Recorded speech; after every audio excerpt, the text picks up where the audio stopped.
All right. I'm very excited to introduce the next guest on the Top Agent podcast. I'm speaking with Justin Konikow, one of the owners of Prime Real Estate Brokerage from London, Ontario. Also, the owner of Prime Media Productions, covers all things sales, marketing, media, content production, and how to build a business. Justin, welcome to the Top Agent podcast. Thank you for having me, Costa. I appreciate people that get awesome people around them. I'm honored to be here. Saw Frank, Leo, and Jazz, and some of my other buddies that have been on here. So I'm following in the footsteps of greatness. Amazing, amazing. Pleasure is all mine. So how's business been over the last, 18 months in real estate? Have you seen increase in production, same, decrease? How are things looking for you? It's doubled, right? I think, but Wow. people need to understand that light switch can go off tomorrow. A lot of people think that, man, I had the best year ever in real estate. Well, yeah. Look at supply chains, right? So did the auto industry, so did computers and furniture stores and appliances. Like it's everybody. Part of that is the government printing as much money as they're printing. Part of that is everybody's stuck here, right? So consumer demand is at an all-time high and supply is at an all-time low. So, it's definitely, I've never seen anything like this in my life before. Crazy. So double, but yeah, you're totally right. I mean, with the flick of a switch, you never know what could happen, but got to keep it moving. Uh, just for some context for the audience, how many transactions or how much in sales volume do you do in a given year? So we were tracking, about call it 200 transactions last year, like 60 million and change. This year we popped 100 million already, and we're not at the end of the year, and we're going to break 300 pretty easily, right? So I'm forecasting by next spring we're probably going to be around that 500 mark, realistically. Crazy. Wow. And that's for your team wide?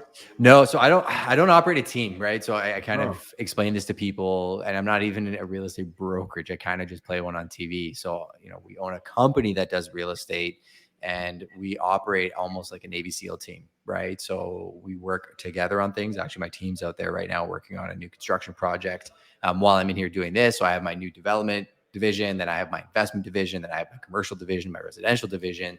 I was all of those divisions at one point in time, but what I brought in was partners and experts to help me build those divisions out in the platform. So when I say production, like that is collectively, we work together on a large percentage of our business. The other thing that I talk about is we don't recruit, right? We turned away probably 30 agents in the last 2 years because we're not interested in being a sales office. We're just interested in, being around people that strive for excellence. So, that's really developed a culture here where we have some people that are very special. One of my agents out there that's talking to my clients is a builder developer, like ultra high end luxury, right? And you'd wonder, like, why would he get his real estate license? It's because he's more than a real estate agent, and everybody here is kind of part of that, right? interesting. Okay, so that's very unique structure, I guess. So when you say like the Navy SEAL team approach, I love that. Like, I guess specialists doing what they're good at. Um, so are most of the transaction people you deal with just like your typical buyers and sellers, like on the residential side? Are you doing a lot of like investments or bigger deals? Like, what's the structure of? So I'll take you as a case study. Let's walk through this, right? So I meet you here. We become buddies. You decide that you want to move to London, right? Because you're like, man, my money goes so much further. I want to buy 30 acres, build my dream home, go to Grand Band Beach. I'm getting you excited now, right? So you move here. I sell you a house, right? And it's by proximity because we're in the ecosystem together. Then your podcast blows up and you're like, man, I got to get it out of my house. My wife's going to kill me. I need a 4,000 square foot studio. Awesome. I call my sniper, who's my commercial division lead, and find you a wicked studio setup. And then all of a sudden you're bigger than Joe Rogan and you got millions to invest. And you're like, I don't want to manage people. I want to invest some stuff. Awesome. Call my investment division. And then I'll get you first access to projects. Right. And it's a constant flow. And then you're like, hey, I want to buy a lakefront property. Awesome. Got a team for that. Right. Mhm. That's the structure, using normal people like you, satisfying whatever needs they have. I truly believe the depth of relationship is what creates real wealth, the transaction you make money at. And there's money to be made everywhere. But I think as we develop a relationship, your go-to just becomes Prime, because you're like, oh, I don't have to develop a new relationship for that. I've got a guy and an entire organization that can take Yeah. care of that for me. Love it. Love it. Okay. Great case study. Great breakdown. You're making me want to search some homes in London now. So Don't start. You'll be calling me before long. Nice. So, I got to ask, I like to ask this question early, to get to the level you're at, it's not luck. I mean, part of it might be luck, but I think it's most of it by design. So what are 2 or 3 things that you do each and every day to help you get closer to your goals? Like any routines or processes or rituals you follow? So this notebook that I'm showing you on camera, in case it's an audio podcast too, is my number one. And what I do is I do what's called a mind sweep and then a time block, 15 minutes in the morning, 15 minutes at night. It's really simple. I take everything in my head, I put it on paper. And then what I typically do is I organize it in a digital brain. So I have this replicated on an app called Trello that's free. And essentially, I'll read it to you. It's the same thing every time. I have urgent, I have delegate, I have learn, build, create. Those are columns that I have. And then in my digital brain, I add this week and someday. And everything that's in my brain has to go on one of those lists. Yeah. My urgent list, I never put more than 6 things because you're probably not going to accomplish more than 6 major things per day. And if you do consistently, you're going to move mountains. So that process every morning forced me to look at what I'm prioritizing. And then once I prioritize it in my digital brain, then I open my calendar and I time block it.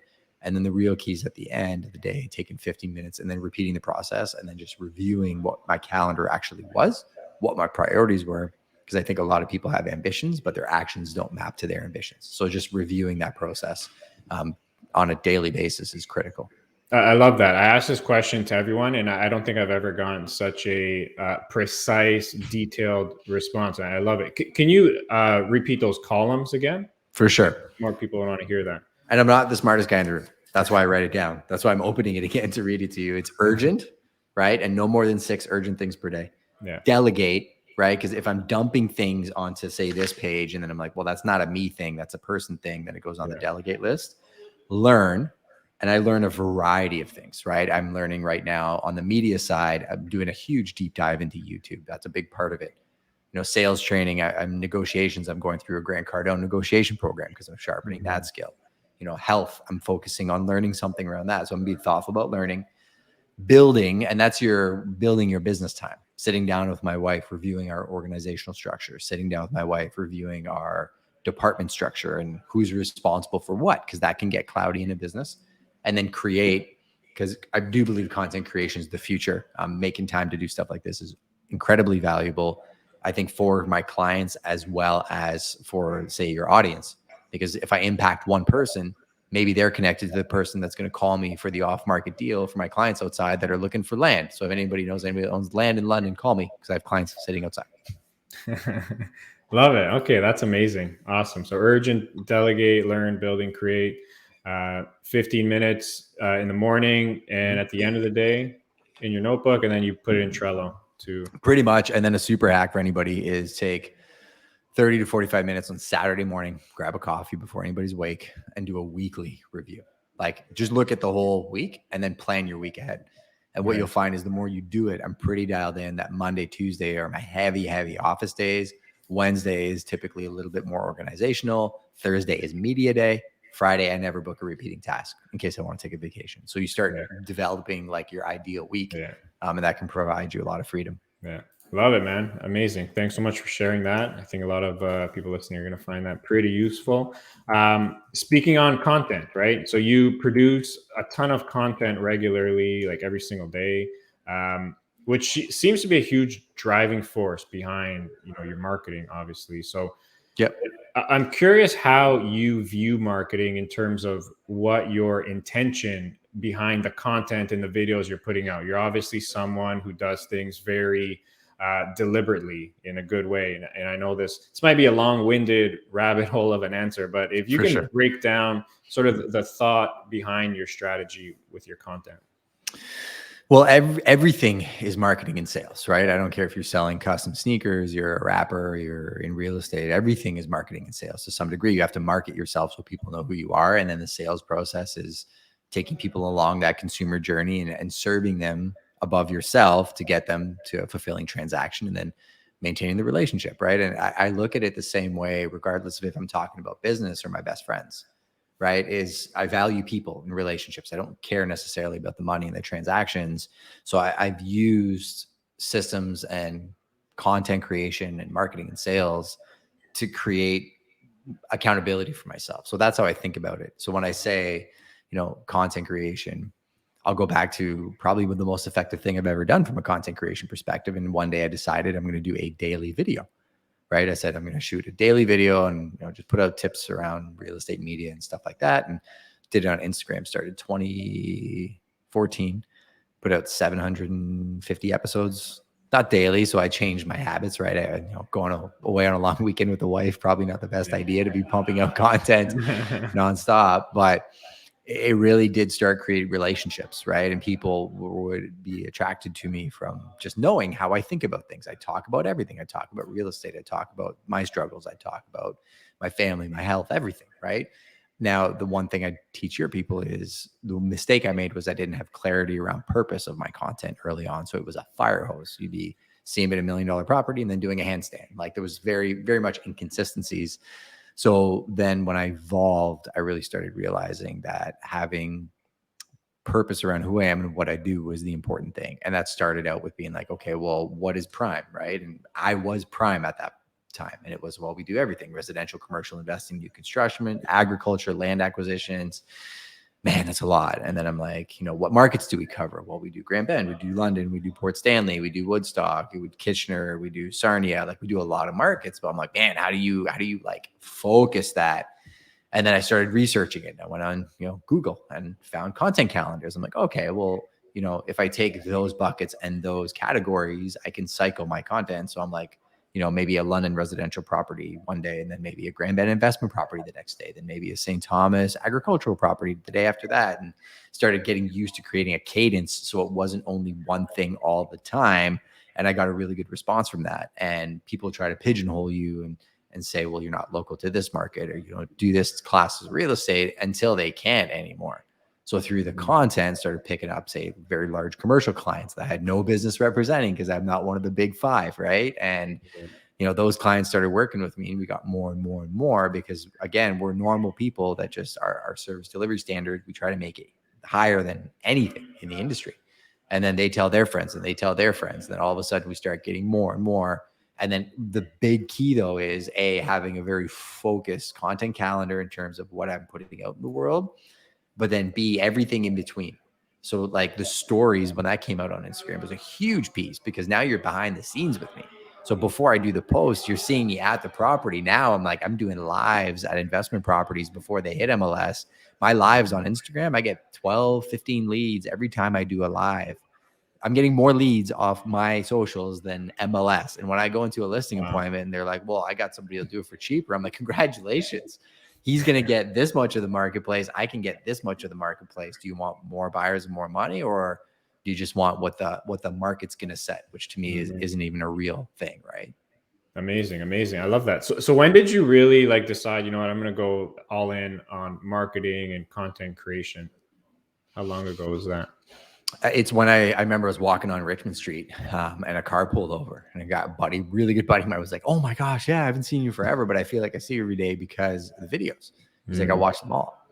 And I remember at that time, I was like, man, he hasn't liked or commented on a single one. I'm like, how has he watched them all? And that's actually what the light bulb went off. I'm like, there's probably hundreds of people that watch these, and I have no idea. I'm like, I got to do this consistently and more. So then it really evolved from there. I separated my brands, actually. So if you look online, you'll find Prime Brokerage has its own independent brand, YouTube channel, Instagram account. And then Justin Konikow has his own too. And they're very, very different. Justin Konikow speaks to this audience. Prime Brokerage speaks to more the consumer facing audience, right? Okay. I love it. Okay. And so when was that moment when you met that person on the street? Was it like a few years ago? Was it? No. Yeah, it was a few years ago. It was like probably 3-4 years in. So 2016, 2017. Okay. I'd love to dive a little bit deeper into the content. So are you using, what's your primary channels? Like Instagram, Facebook? So Instagram and Clubhouse are actually probably my two largest in terms of audiences, and I can activate them. My most impactful is actually YouTube, and it's one of my smaller channels. So we pulled in 500 to 600 leads off Google, YouTube, and reviews in the last year, all organic. And then Clubhouse has just been a game changer for me in proximity. Yeah. Like, oh, it's insane, right? Both from a business growth perspective, so forcing me to make my systems better. The second thing, I actually made a list of the people I've met on Clubhouse that I'm planning on hosting a super summit with. That if I said some of these names, like, I don't feel like I have any business knowing these people, but it's just because of, being consistent and ideating with them, they've become like family. And that's strictly, you met these people through Clubhouse? A lot of them, yeah. I mean, one of them is my mentor, right? So Ryan Surian's my personal mentor, and that was a relationship I developed through attrition and actually through jazz. He sent me to go see him the first time, and I'm like, I'm in London. What's Ryan going to teach me? He's in Manhattan, right? But Ryan's like you. He's like jazz. He's like a lot of the people probably on your podcast, where he's an operator, right? He's somebody that is building something, and I like getting around people that are doing things right. Love it. That's amazing. Okay, so 500 and 600 leads in the last year just through YouTube. What kind of content, what kind of videos are you putting out on YouTube? Like, who's the audience for? So I'll be clear about this. It's through Google as a whole, right? So Okay. I look at that as two pillars. Google reviews actually brought in more than my YouTube did last year, but we're trying to switch the game on that. If you go to Prime Brokerage YouTube, you'll see there's a video, 3 pros, 3 cons of London. That's a great example. If you actually go in the comments, that's only been out since July.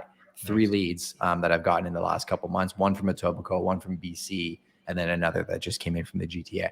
And it's crazy because it's, YouTube's quite a fascinating platform from the standpoint that if you let it understand who you're trying to reach, it will bring it to them organically, and it makes you money while you're working. So while we're doing this, I'm getting more and more views, and the more they engage with the video, the more it shows it to more people that are looking to move here, right? So initially it was listing videos, but that's not the magic. Listing videos are good for you if you want to go pitch another seller, because it shows them how you'll sell the house, and it actually helps sell houses. Fantastic. Doesn't really generate a lot of leads. It does on Facebook if you use videos on Facebook. But the 3 pros and cons of London, Ontario, neighborhood tours, right? So showcasing to people, hey, I'm going to showcase to you Hunt Club today, and we're going to go through and explain what it's like to live here. I'm going to show you the styles of homes and the price ranges that you can get into and why you want to live here, and new developments happening. Those crush on YouTube. Wow. So is that 3 pros and cons video the one you'd say is the most like stand out in terms of results and leads? Or no, actually it's one I did 5 years ago. Why to invest in London. And I actually shot it for a conference I was going to, and I just shared it as a link. I'm like, I'll leave it up. It's got like 17,000 views, I think, right now. And that one's brought in a ton of business. It's dated, but it's just got such a high view count, and it's fun. So something I want to indicate, those subscribers and view count mean nothing. I just figured this out recently. It's watch time and retention. Yeah. Interesting. And how often are you putting out videos on YouTube? So now weekly. My personal channel, there's typically a short a day that goes out, and I try to shoot one longer form piece of content. The productivity time blocking thing, there's a whole video on that on my channel. So I'm trying to create an ecosystem from a content perspective that you can find me wherever you want, right? It's podcast form. You can go to justinkonikow.com. My resources, my PDF, my action guides are there. I don't sell any courses or anything. I just did it because too many people were asking me about it. And then YouTube is really where my heart's going to be, I think, long-term, to develop that platform. And then Instagram is where you find me to connect and DM me. You'll get me there every time. That's amazing. That's amazing. You mentioned it. So you separated your personal and your brokerage. Now I get this question a lot from other agents. Like, do I create separate account for my personal, for my business? Like what's your take on that? No. The reason I did it is I have, again, other specialists on my team. So when I see Taylor out there and she's going to go pitch herself to a seller, I don't want her seller being like, who's this random guy that's all over your stuff, right? Like, there needs to be a clarity of purpose, and Prime is the platform. But if you look at my personal account, it integrates my personal and it integrates my business. And I think more people will work with you if you share who you are authentically than if you just post, just sold, just sold, just sold. The only person that cares about your just sold photo is another agent sitting at home feeling bad about their life, right? Because they're like, man, that guy's crushing it. And I'm like, usually that's not true. The people that are actually crushing it don't act like it. And the ones that aren't actually crushing it are overcompensating. Yeah. I hate that. When I see like all agents post is just sold, just listed, it's like, that's a quick way to get like an unfollow. in my book. It's like, for because sure. most people are not in the market today in buying or selling, right? It's, it's a short window where you're actually actively looking at. So for most of the time, that's like irrelevant content for most people. It's top of mind, right? You talked about what the strategy is behind everything, and it's storytelling, so that when you are going to do something, like, who's the first person you think of? That's my goal, right? Exactly. Like, you may not even know I sell Grand Bend, and then you may be up there and being like, man, it's beautiful up here. I think about buying something, and then you pop on and I'm talking about shoreline erosion. Like, Yeah. that's money, right? It's just, you have to be thoughtful about how you're storytelling and integrate it all together. And most of that comes from finding your purpose. A great book people can read to find that is Building a Story Brand. And if you go to Building a Story Brand resources, there's a free guide that helps you understand that the consumer is the hero, you're the guide in the journey. So if you can establish what your value proposition is for the consumer and then build your story around that value proposition, ideal situation, right? I like that. Building a storybook, or Building a building a story story brand. brand. Yeah, I'll drop a Building a story link in brand. the Yeah, comments for you. amazing. All right, I want to talk about relationships. We hit on that a couple of times already, and obviously, if there's a one common denominator with every successful real estate agent I speak to, it's how they've built their business. It's relationships. So, you already spoke about a bunch of ways you're bringing in new contacts, new leads through like YouTube, Instagram, your content. Um, that's one part of it. Now, once they're in your ecosystem and your database, call it, like, what are some of the things you're doing to actually continue to engage and nurture these relationships and just grow the relationships with the people you're bringing in? Great question. One thing I'm seeing with you is you're always looking for the purpose behind the methodology, right? And I think it's important to understand the purpose. A database is useless unless you have some type of structure with how you're going to implement it. I like unsubscribes, to be frank with you, because that's somebody that's not going to do business with me. Yeah. It keeps my database clean. So the way that I like to think about it is, first thing, when I'm actually importing them, I keep it really simple because I never want the platform to own me. I want to be able to export my entire database tomorrow and I can port it somewhere else. So the best way to do that, name, phone number, tags. That's it. So I'm making sure that people get really caught up with CRMs because they're like, well, what's my lead, my stage? It's cool. You can get into that later, but name, phone number, tags. Who are they and where are they and what are they interested in? Mm-hmm. Then I export that quarterly. I back it up. And I usually have an email list as well. So CRM is critical because you can export that to a CSV file and take it in your phone tomorrow. Mm-hmm. And then having a mailing list. So using an app like MailChimp or something along those lines for newsletters, incredibly valuable. Some of the largest companies in the world have some of the most dialed in email and newsletter campaigns because it's one of the only ways that you'll be able to reach consumers. People use their emails to access websites. It's one of their most valuable things that they own. People think it's a throwaway because they just get spammed all the time. But here's the real trick. CRM and newsletters, you need to treat that like it is the prettiest girl you ever met. Like when I met my wife, man, every time I got around her, I was nervous about my communication with her. Like, I had no business being around her. I'm like, I didn't think she'd be interested in me, to be frank with you, right? So when I throw out a newsletter, I actually treat it the exact same way. Like, Right. I'm sending something to their inbox that is Yes. 90% spam. And I want mine to stand out as like, hey, I hear you. I know what information you need. Here it is. If this isn't what you want, you're totally welcome to unsubscribe and let me know how I can serve you. So our email newsletter open rate is like close to 40% right now. We're aiming for 60, which is Nice. insane, right? Like industry average, I think is 20. Yeah. We're already getting close to 40. And it's constantly looking and auditing the audience. So here's a real key for your people is communicate with people, right? Like, pick up the phone and call them like, hey, I saw you open my newsletter. I'm just trying to be better. Like, is there anything valuable in there? Like, what do you like? What do you not like? I did it with a builder yesterday on Instagram. I sent him my market update post, which was actually inspired by a conversation with him. And I'm like, hey, do you like this? Like, what do you like about it? Not like about it? He's like, it looks great. But he's like, there's no context to the data. He's like, can you add like a little caption with your thoughts on it? I'm like, amazing feedback, right? So I'm constantly ideating for how to communicate, but I am leveraging softwares and newsletters to be in contact with my database once a month minimum with my newsletters. And then I use my CRM for, more actively engaged clients.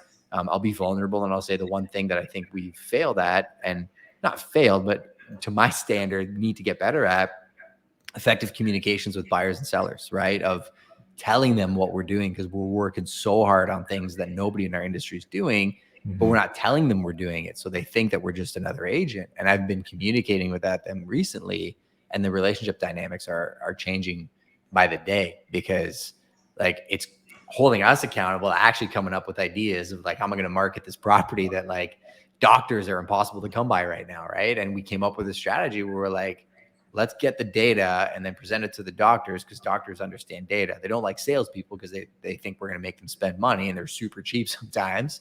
So we switched up the strategy, and two of our developers see it, and they're like, that's awesome. I don't know any agents that are going out there knocking on doors and pulling together data to get the deal done, right? So, effective organization of your database, effective communication with your database, auditing your database so you understand what their issues are, and then redeployment.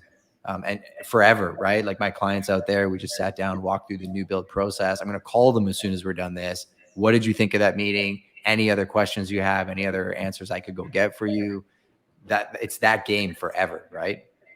Amazing. I love that. So a couple of things I want to ask about. So you said you're doing the newsletters once a month, is it? So once a month from Prime. Actually, Prime Real Estate puts out one monthly newsletter, and that's typically a letter from the editor, which would be me, right? My thoughts on the last month. And I like keeping people inspired. I'm high energy, as you can tell, right? So I like passing that along. Second is off-market deals. So I tell them, hey, we got these listings coming up, incredibly valuable. People love that. Yeah. Third part is, we shout it from the rooftops. Anything we did in the market that we're proud of, we'll put it out there, right? Because be like, man, we got these deals done, made these sellers happy, just so people understand what's happening. And then typically some replays, right? So we do like a monthly mastermind, just access to exclusive events that we host, and we kind of drop that. And then at the very bottom, we actually put some new listings that we have or are marketing, which is funny because it's counterintuitive. Most agents use a newsletter where it's like, it's all their new listings and everybody just clicks off. So we reverse engineered that. Weekly, we do an investor drop. So I have a segmented list of just my investors, and I actually run the numbers for them on all the new inventory. So I send them the breakdown. So I run the cap rates, I run everything for them, and then we just send it with a little video of me explaining what's happening in the market. Just keeps them dialed in, because in my mind, my investors are sitting on a boat in Costa Rica or fly fishing in Colorado, and they just grab their phone. The value is there, right? And then my personal stuff, Justin Konikow, this is actually brand new. We started dropping an action guide a month. So my goal was to drop almost like an editorial magazine every single month. We had Benji Travis on to talk about secrets of YouTube. We created a beautiful PDF. So that's there, right? And we dropped that to our private our private network that kind of follows my stuff. I had Kyle Scott. He's the CEO of Sirhan Ventures. He ran production at NBC for 10 years, talking about storytelling, effective storytelling, and why it matters for business. Built a beautiful magazine, drop that every month, right? So that's about once a month. And then once a week, I do a roll up of what I'm doing. So the clubhouse rooms that I'm hosting, my Prime People podcast, which I'll get you on one day. That's just, again, just delivering very easy ways for my audience to engage, because I'm not expecting them to do the work to go find the event and put it in their calendar. I want to make it super simple for them to just click and go, oh, I do want to see that, or say, no, I'm not interested, right? So trying to think ahead and save them time, right? That's amazing. And what's really impressive is the open rate, right? The 40%. And I tell clients of mine and just realtors I speak to always, like, they always ask me, like, do you provide like content I can send to my leads? And it's like a lot of people do that, but like, I strongly am opposed to that, because it's like, you don't understand how many, I found myself on like dozens of email lists from other realtors, and it's like first of the month stuff. I'm literally getting the exact same email from dude. Let's talk about it. Like, that's a problem, right? You're better off not doing it than doing that, because exactly. you lose trust of your audience, and once you lose it, you'll never get it back. Terrible. Yeah. So I totally get it. So 40%, and I think that speaks to just the content and what you're putting out, and like the quality of the list you have. Which is amazing. So, if you get to 60, got to have another podcast here and talk about some of the secrets there. So I'm game. I'll share it, man. That's a big thing. I've had a couple times in my career where like I thought that we found some proprietary things, and like I had a photographer call me once and he's like, all these agents are calling me. They want to copy your videos in my market. Right. And this is one of my best friends. I consider his wife was at my wife's wedding party. And I was like, oh, if they get it, like, is that my secret sauce? And I'm like, no, like, who cares? I'm like, let them have it. Right. Cause I'm already working on new ideas, and the freedom of being able to collaborate and not worry about competition it keeps you sharp, man. Cause people are coming. So you go find new ideas. Right. Love it. Love it. That's amazing. So talking about we talk about sort of the leads, how you're nurturing them. What about the actual like sale itself? At the end of the day, you have to execute, you have to deliver on the service you're offering. So Sure. what are some of the things you do to differentiate your like listings, let's say, from, the dozens of or hundreds of other listings in your community? I overpriced them all. No, I'm kidding. I like setting record prices, and I'm kind of known for that, right? Where, my middle name should be, there's no way they're going to sell it for that. And I go find the person that's willing to pay it. Everything that I do, I think is unique. And I'm not saying that because I'm cocky, right? I'm just saying that because I've just not seen it replicated, right? We're a company that happens to be in the real estate brokerage or real estate business. We own a production company and an agency essentially that serves that need. And then I have my platform. So combined with those four, we go in, we do the analysis from the sales side or the buy side, right? We provide heavy consultation around that. If it's a listing, for example, the production company comes in and I don't even really control that. I know the sales side. I know who my prospective buyer is, but the creative team comes in and executes that side. And then, the agency side comes up with the ad campaigns, and then we go back, generate the leads come in the pipeline, and then guess who takes over? The salesperson again, right? Yeah. So it's kind of a 360-degree solution. And then what we do is we also focus on negotiating the best deal. Because I think between pricing, marketing, negotiation, effectively, we can have probably a 3 to 5% impact on the sales price, right? And everybody's still worried about what they're paying in commission. My job is to do such a good job that you could have paid me 10%, or we'll talk about commission rates, but you could have paid me way more and still be happy, right? And that's how we differentiate ourselves. Is amazing. Yeah, a very unique approach to the whole cycle. love it. Amazing. So you close, what did you say at the beginning? Like 200 transactions a year, was it? We're going to break 300 this year. 300. Yeah.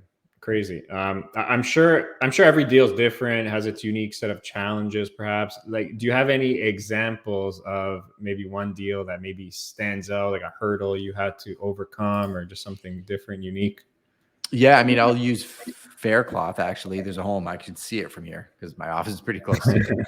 At one of those unique properties, right? It's in Sunningdale, great area of London. We did 4 sales back to back in Sunningdale, all very high record-setting prices for the assets. We hit that wave when everybody was really looking to buy and capitalized on it. This one actually hit one of the down waves. So it was going to be priced at 1.299. We were going to hold prices, and all the comps indicated, 1.4-ish was the range it would sell. And, we turned around and we said, let's price it at 1.5. And it was a great house, like custom build, worth it all day long. And I'm like, this will appraise. I'm not concerned about it. But the consumer confidence side of things, that's where sometimes people can come in and hammer you. And if I'm not equipped from a skill perspective to be able to execute, then I'm not doing my clients justice, right? Like it could be $100,000 swing. We noticed the market correction. We knew that it was great assets. We switched the pricing strategy last minute, went 1.5, sat on the market for a couple of weeks. And, most sellers in this market are like, well, if it hasn't sold in a week, there's something wrong, right? And we had some showings. We had some good showings, good feedback, but not the right buyer. It was a completely custom stone and wood home, right? So met with the sellers and I said, price or patience. You drop this tomorrow to call it 1,399. It sells overnight. I said, maybe multiples, maybe not. But I said, I bet you if we do that, we're going to get offers in the lower range, right? And I said, or price or patience, give me more time. I said, all the marketing is showing us that we're getting good action compared to everything else in our marketplace, and I'll get your price. It's worth it all day long. Lo and behold, they trusted me. 2 weeks later, found a buyer, fell in love with the house, fell in love with the area, gave us a heavy low ball, and they didn't want to respond. And this is where like the negotiation side of things, like, no, this is why you hired me. I get it. Get it out of your system. Tell me whatever you want to say. We're signing this back. And we signed it back and we got an amazing deal done. Buyers super happy. They got a good price on the house too, in my opinion. And the sellers set a price that, they there were competing agents that I had that texted me after that were like, wow, like they went in to list the place and they were about 100 off where I was able to get for that property. Right. Wow. So Nice. 100 in a seller's pocket, you really think about it, at the end of the day, they don't care what they're paying me when you're looking at numbers like that versus what their cost of sale was. Nice. That's awesome. Thanks for sharing that. One last question I have here. I know we're running short for time, but if you had to like sum it all up, had to give just one piece of advice to, let's say, a brand new agent listening to this, or maybe it's an agent that's trying to level up their game, what would that piece of advice be? I'd say don't be something you're not, right? I think a lot of people come in this business and they try to mimic people that they deem successful. But they're successful for a reason because they're uniquely themselves, right? My methodology and my personality is a lot for some people too, and it's not going to work for everybody, right? A good friend of mine, if you haven't seen her on TikTok, her name's Glenda Baker, and she's in Atlanta, and she's killing it, like 42 million plus on TikTok. Like she's legit, probably one of the biggest real estate creators out there. She's Glenda for a reason. There's a reason she popped. Everybody's trying to copy her content. I was inspired by some of my short form content, and I actually realized recently that I'm going to do more behind the scenes on the actual properties as my short form, because I think that's more where people align with me, right? You got to be uniquely yourself. And if you can find your passion and your purpose and put your head down and be in it for the long game, you'll do very well. But don't do something for 3 months and give up on it because it doesn't work. You and the podcast, me and the content, like you're talking years that we dedicated to these things, right? Definitely. Yeah, for sure. Great advice. Totally agree with that. Justin, I do want to be mindful of your time. I always end off each podcast with what I call the top 3, just quick questions, heavy hitters here. Do it. All right. Number 1, your favorite or most impactful book that you've read. I know you mentioned the one already, Building a Story Brand, but anything else come to mind? I got stacks of books at home. You need book recommendations, send me a DM, but unequivocally it's the Bible, right? My faith is probably the foundation of everything that I do too. And when I read it as a kid, I didn't really understand it because I was living for the world, and it was very much A plus B equals C. You do this and you get into heaven, which isn't the actual message, right? And when I really developed my faith, and I felt God gave me 3 chances to say, like, you done yet? And opened up a new door for me. I read it in a whole new light. I think it's got some of the best principles for treating others and business principles on the planet by far.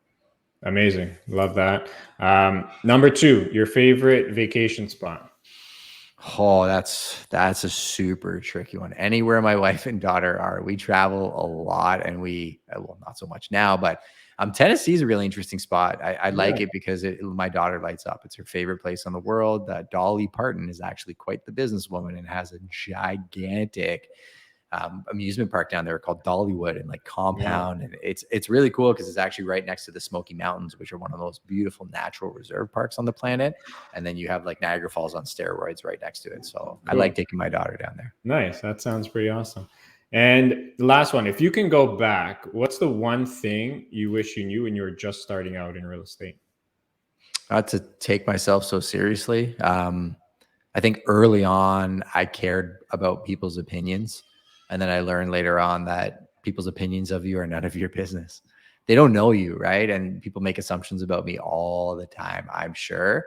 I'm just moving at a speed that I don't care. Like, you can say or think what you want, unless you actually choose to talk to me about it, or we're friends, then I'm not too worried about it. Amazing. Great stuff. Justin, thank you so much, man. This was such a great conversation. I'm so glad we were able to connect. I think everyone listening to this is going to get a ton of value. So really do appreciate the time. See you, Casa. Thanks so much for having me. I definitely appreciate it, and I'll get you on mine soon. Awesome. Thanks again. Awesome, brother.